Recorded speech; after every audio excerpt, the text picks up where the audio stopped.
This week on Wanderlust, come join me on a personal journey through a land of mystery and intrigue. Baja, California.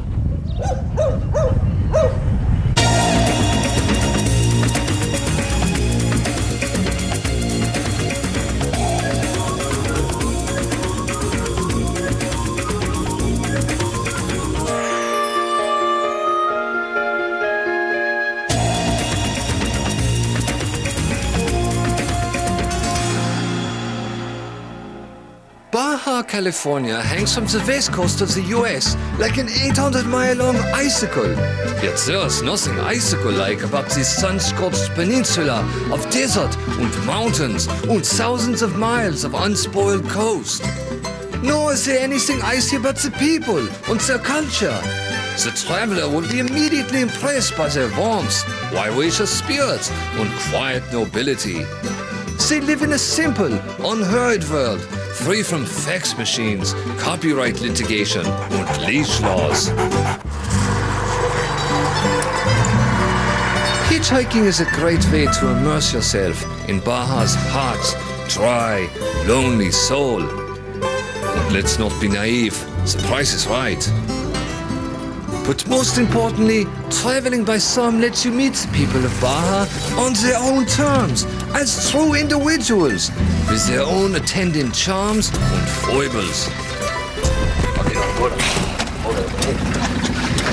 I don't swing that way, pal.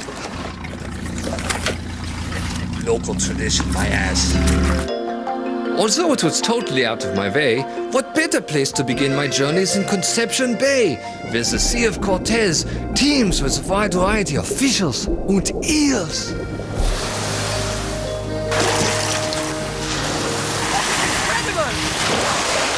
What a majestic, thrilling undersea world is out below the surface. I saw an explosion of colors and fishes and myriad wide variety of spectrum colors of the coral. What does it all mean, King Neptune's marvelous playground of creation? No one knows the answer, but what a rush!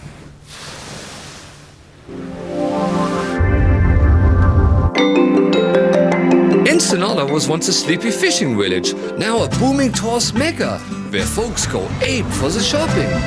The conspicuous consumer can satisfy his every whim and or desire. Vicky, Terry, Ruby, Jose. I don't see the name Gerhard. You have Gerhard. Handicrafts, ceramics, whimsical ethnic figurines, and gory religious icons. The savvy traveler learns to distinguish between the chintzy junk and the genuine masterpiece. But don't make the mistake of paying the vendor's full asking price, which is considered an insult to the beloved local tradition of haggling. Furthermore, paying full price makes the peddlers lazy and complacent, while a good-spirited round of haggling provides excellent stimulation for their young minds. $1.80 for two. $1 each. It's ridiculous. You want to be a good businessman? How about one of these for 50 cents? For this, it's a turtle with a moving turtle. What is this? You cannot go lower. Two for through this ritualistic squabbling, the vendors and I haggle our way to mutual friendship and a grudging respect. With one glaring exception, the man they called Froggy. His beguiling foam rubber iguana toys with their realistic wiggling tickled my fancy and spoke to the child in me. But he refused to play ball. How much is it? Oh, $2. Two? Yeah. No more, no man. Only $2. Yeah. $1. No, $2, man. No. Two for this. It's $1. It's fair. This is mad. I love this. I love it. One. $2, man. You're killing me. No. This is madness. I cannot. I can't. No. Can't do it. I wish it was possible to shrug off this man's casual cruelty. I wish it was. I really do. Attention all seafood lovers. If fresh fishes and shrimps is your bag, then don't walk. run to Ensenada. I'm here at the Mercado de Mariscos, or the fish market, where the bounty of the sea is iced and sliced. Red snapper, grouper, flounder, haddock, prawns, shrimps. If it swims, it's here. And surrounding the fish market are restaurant stalls, where hungry diners can sample the fruits of the sea and are serenaded by wandering minstrels. A wide variety of shellfish basking in the hot summer sun is usually a recipe for disaster. For me, however, I'm blessed with an iron stomach. Und down the hatch. Strong taste.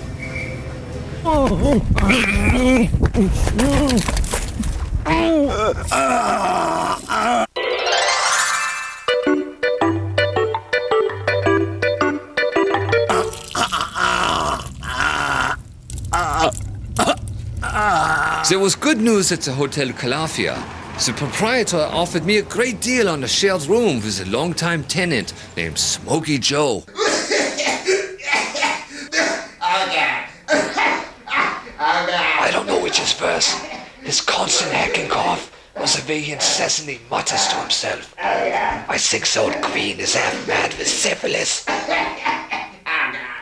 Take those dope in the wrong cough syrup. I use the next day to rest, because when Gerhard Reinke's Wanderlust returns, I will explore Ensenada's world-famous nightlife. If partying the night away is your bag, then make a beeline to Ensenada, where the streets are overflowing with revelers of all ages. What's a nice girl like you doing in a place like this? What the Lord is this clown? What is a nice girl like you're doing in a place like this? Go party, go shake your booty. What's a nice girl like you're doing in a place like this? Taloneo, prostituir.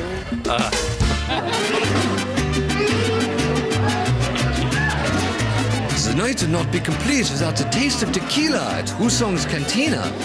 Founded in the 1800s by the Husong family, the pub served mostly ranchers and miners. Today it serves minors, all right. Mostly it's the kind under 21. How you doing? Very well, and you? Take it easy on the mic. You like it here in Mexico? Zip it. These nighttime streets are teeming with all manner of life and exotic rituals. Like the Tocas Electricas, a game of machismo, where the player's manhood is tested by his or her ability to grip 2 live electrodes. I give this a try, the electric shocks. The player's social status rises with the number of volts, causing so his or her flash. Mas.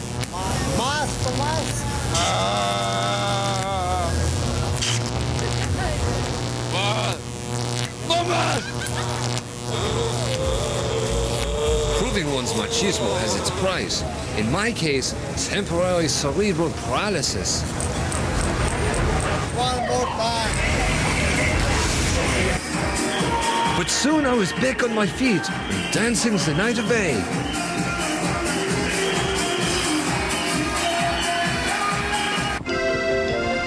La Bufadora is one of the world's most popular blowholes. Maybe too popular. Let's not be naive. The path to the blowhole is as beaten as a rented burrow. True, the beauty was stunning, with the magnificent interface between jagged rocks and turquoise ocean. But was it a genuine geologic wonder or a tourist trap? Determined to find out, I joined the expectant throng. The surf lapped rhythmically against the glistening fissure as we awaited the next brinier mission from the blowhole. As the seconds of delicious anticipation ticked by, it became impossible to deny that the moist air was pulsing with an unspoken erotic charge. So, is this your first time to the blowhole?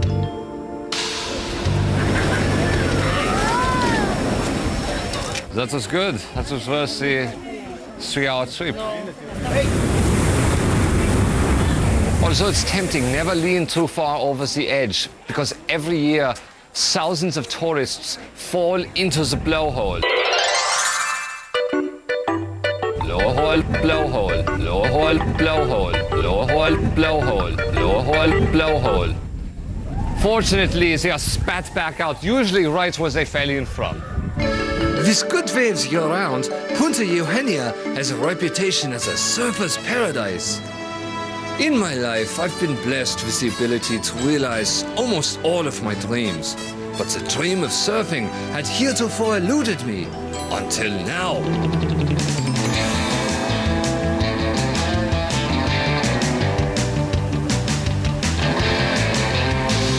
I've never been so alive. Every nerve is tingling. Woo! Bloodthirsty conquistador Hernan Cortez was the first European to set foot in Baja in 1512. In his wake came the Spanish missionaries, who left a vast cultural and archaeological legacy, like the mission ruins in San Vicente. San Vicente Ferrer was the third Dominican mission constructed along the Camino Real. Friars Miguel Hidalgo and Joaquin Valero founded it with the authorization of the governor, Felipe de Neve. It was one of the few Dominican missions that did not have to be relocated. It was strategically situated in the center of the route between Loreto and the Alta California and the route that would connect with the outlet of the Colorado River. The largest population cited was 317 Indians in 1787. In 1833, What an awesome feeling it was to walk amongst these ancient walls of adobe. They were literally dripping with mystery and intrigue. Soon I fell into a reflective mood. why did I bought that iguana? ¡Ven! ¡Meta, ven! 1 second, I'm checking out the room. Here's a tip. Before purchasing a room, give it a once-over with this, the Stink Finder. Designed by the folks at Stink Free, the Stink Finder reveals sources of biological contamination and helps you identify them with this handy key. Just turn it on, scan the bed, and the stains will appear like magic. Let's see, blood, urine, vomit, semen, feces. Jesus Christ, who's staying here? Bill Clinton? Thanks to the Stink Finder, I was able to get this room for a substantial discount. Ay, Brigitte podrá ser Dios, pero yo creo que es medio díscola. Estoy hablando de comer a mordidas. Querían comer ellos. When Gerhard Reinke's Wanderlust returns, I go into the desert for a return quest. Once a sleepy fishing village, San Felipe is now a winter vacation spot for Mexican nationals and gringos alike. You can go sailing, sport fishing, get an authentic Mexican tattoo, or enjoy a meal of fresh shrimps. I went in the summer, when prices are slashed due to the dangerously high temperatures, and the most popular pastime is beating the heat by whatever means necessary. But neither the tourism or the suffocating heat can stifle San Felipe's authentic Baja culture. What these men are doing right here, there is no word for this in English or German, but in Spanish, this word is called música. Thank you, that was great.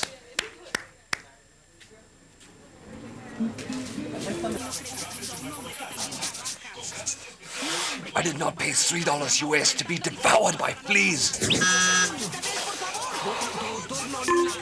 Wretched vermin. Heartless bench.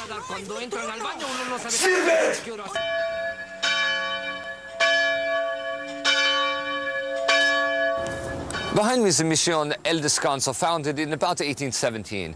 The Dominican friars and the Indian converts shared a remarkable spirit of brotherhood and generosity and lack of pettiness in their dealings. While by and large the spirit of sharing is reflected in the current culture, let's not be naive. There are still those who cannot see past their petty refusal to strike a reasonable bargain and whose short-sighted greed, avarice, and lack of fair play prevent a transaction that would be fruitful for both parties. Something was eating me. I needed to get further off the beaten path. I needed to keep it real. So I traveled to San Baja, a dusty hamlet named after the patron saint of shelving. Wandering through this time-forgotten village, I felt a touch of magic in the air. Everywhere I looked, there were animals of every stripe. Spirited townfolk. Mexico! And delightful eccentrics. Like Ramon, a man who loved to pretend he was eating hot peppers.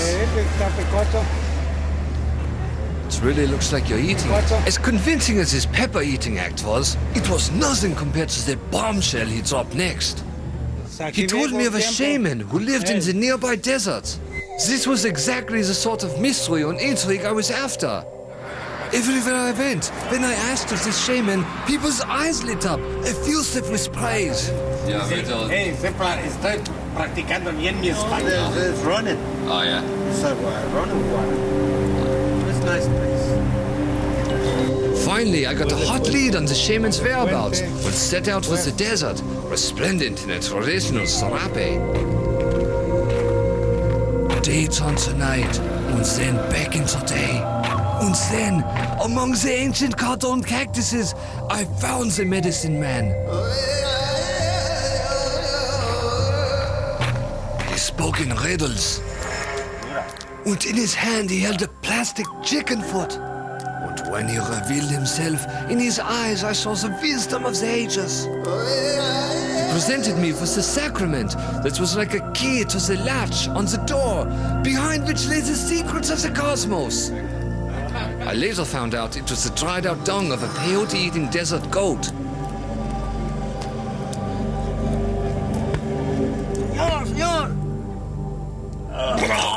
While the shaman went to have a piss, I began to see the world anew, as if through the eyes of a child.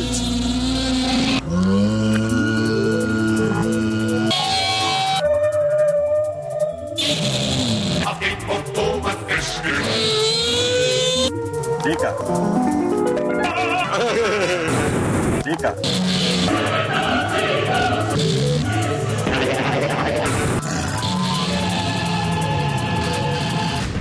Don't go away. Gerhard Reinke's Wanderlust will be right back.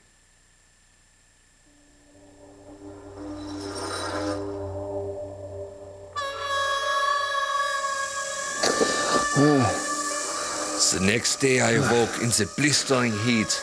The shaman was long gone, and so was my kidney.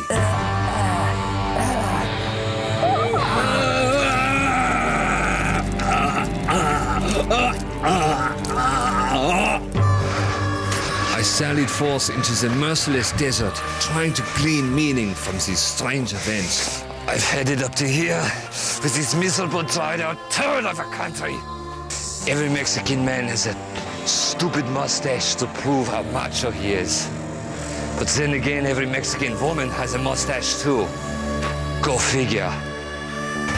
These are not people. They are beasts. What I would do for a drink of water, I would drink the sweat of Patrick Ewing. I would drink the urine of an asparagus addict. I would suck the moisture out of a peep show janitor's mouth. Oh, my ankle. Agua. Agua. Agua. Agua. Agua. Agua. Agua. Agua. How much was the water? 6 pesos. Agua. Agua. Agua. With my last gram of strength, I made my way to a local physician. Dr. Luis gave me a thorough exam and some unexpected news. Yes, my friend, you were the victim of organ bandits, but after they opened you up, something must have spooked them. For they ran off without taking your kidney after all. It's no big deal. It happens all the time. I advise you to rest, drink plenty of fluids, and avoid spicy foods. With a jaunty poke of his index finger, Dr. Luis had given me a new lease on life. I knew exactly what I had to do. Great. I made a beeline to Ensenada to take care of some unfinished business. Thank God! Thank God!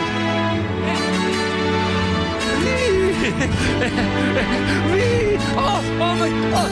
Incredible as it seems, I found my redemption in the form of a foam rubber iguana. And that, my friends, is well worth the $2 US. Now I jump. I saw many things on my trip to Baja. I saw the good, bad and ugly. But the best part of my trip to Baja was the shaman did not steal my kidney. I bought the iguana in Ensenada. Man named Froggy sold him to me. You're killing me. I learned from the iguana in Ensenada that the best things in life are not free. See you next week! Bye bye. Yokozuna!